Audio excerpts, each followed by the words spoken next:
This topic is acute pancreatitis. Pancreatitis refers to inflammation of the pancreas, and when the pancreas is inflamed, this can lead to dysfunction of normal pancreatic activity. The primary function of the pancreas is to release digestive enzymes into our digestive tract to aid in the breakdown of fat and fat-soluble vitamins, as well as releasing insulin and glucagon to help regulate our blood glucose levels. Pancreatitis can happen one of two ways. The first way can be from direct injury to pancreatic cells, from things like alcohol, viruses, and even some medications. The second way is from obstruction of the pancreatic duct. This can happen from biliary stone obstruction, as well as mechanical obstruction from a tumor or even a pseudocyst. When the pancreatic duct is blocked, this can actually trap enzymes within the pancreas itself, leading to autodigestion of pancreatic tissue. You can almost think of this autodigestion like a pancreatic suicide. The pancreas is making its own enzymes that are leading to autodigestion of its own tissue. Regardless of the process, pancreatitis can lead to impaired exocrine and endocrine function. Two of the most common risk factors for the development of pancreatitis are alcohol ingestion and gallstones. So alcohol ingestion is going to lead to that direct injury to pancreatic cells, while gallstone presence is going to lead to obstruction of that pancreatic duct, which again is going to trap those enzymes within the pancreas. Additionally, certain medications such as thiazide diuretics, certain viral infections, as well as direct trauma to the pancreas can lead to inflammation. Clinical features for acute pancreatitis include severe abdominal pain after eating. Now, this pain is mostly going to be located in the epigastric region or upper left abdomen. We can also see this pain referred to the back, as the pancreas is located behind the stomach and almost directly against the back muscles and the spine itself. You may notice when clients with pancreatitis are laying down flat that they have an exacerbation of this pain, as the pancreas is in direct contact with those back muscles and the spine. To relieve this pain, you may see patients lean forward, sometimes in a prayer position, which helps to bring the pancreas forward to relieve that pain. Because of its role in digestion, when the pancreas is inflamed, we have difficulty processing foods within our diet, so we can have significant nausea and vomiting. Routine laboratory tests will show an elevated lipase and amylase level, often 3 times greater than the normal value. These enzymes are found within the pancreas itself, so when that pancreatic tissue is destroyed, it becomes released into the blood, and we're going to see those elevated values. CT scan is also a common diagnostic tool, as this will show pancreatic inflammation, as well as the presence of any complications, such as pancreatic pseudocyst or abscess formation.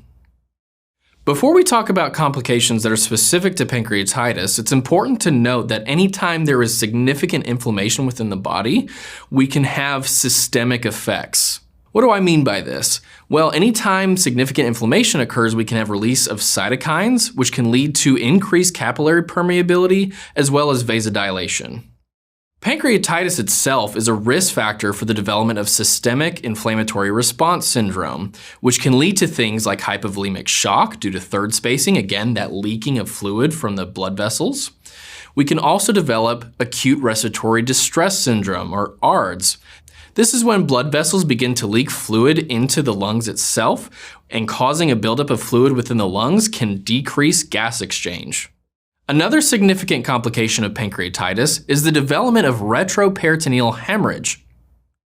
As pancreatic enzymes are released from the pancreas, this can lead to digestion of blood vessels that surround pancreatic cells. When those blood vessels become digested, this is going to lead to hemorrhage, and we're going to see ecchymosis primarily in the flank or even the periumbilical or umbilical region, which is referred to as Collinsign. Hypocalcemia is another complication that can occur.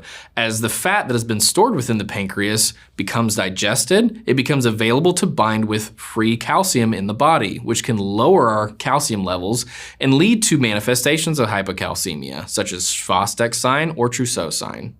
Lastly, it's important to note that because we have these beta cells within the pancreas which release insulin, if those beta cells have become damaged significantly, we can develop hyperglycemia. Nursing interventions for acute pancreatitis are going to focus primarily on pain management. Pancreatitis causes significant pain, so oftentimes we'll see that this patient is going to be started on some IV opioid medication.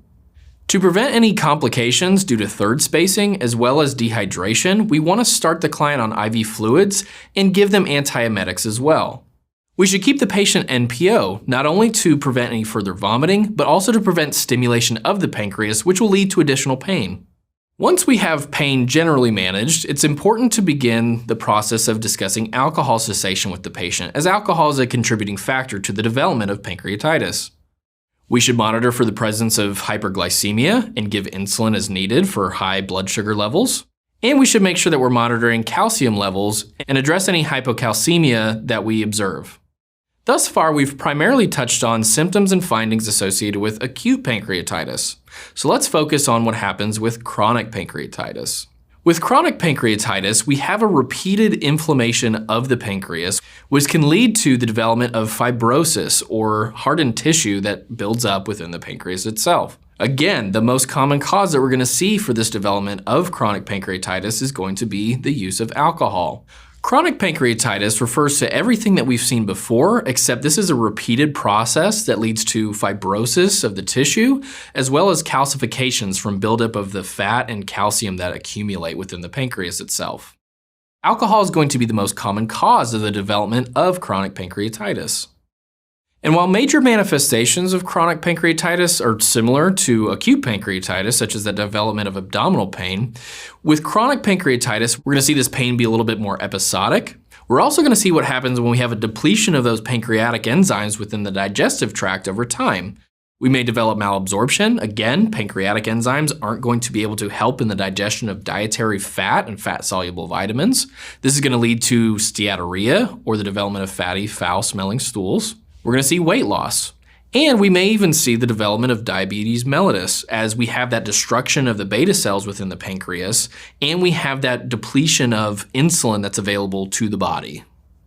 Because alcohol is the most common cause, one of the first things that we're going to do for patients with chronic pancreatitis, again, is to encourage that alcohol cessation.